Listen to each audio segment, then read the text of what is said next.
A lot of people ask me what all the parts are in a 2-cycle carburetor rebuild kit.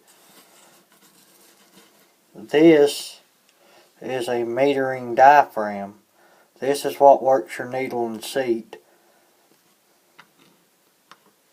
This is the metering diaphragm base gasket. You'll notice the base gasket is thicker than the diaphragm. This is your fuel pump diaphragm. This is your fuel pump diaphragm base gasket. You'll notice, just like the other two, it is thin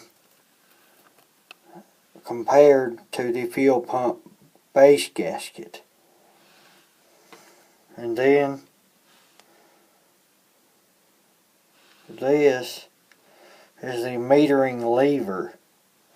This is what your carburetor needle hooks into. You'll notice there is a groove in the needle that clips in to the metering lever when you set it down in your carburetor. And this is the metering lever pin. And you'll notice there's a small hole in that metering lever. That pin goes through that hole, just like that. Then this is what's called a fuel inlet screen. It's just a little small piece of mesh screen.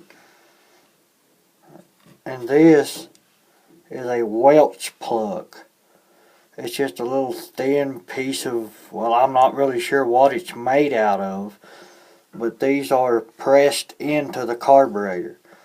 And you only remove these if your carburetor still is problematic after cleaning it, or if it has water in it.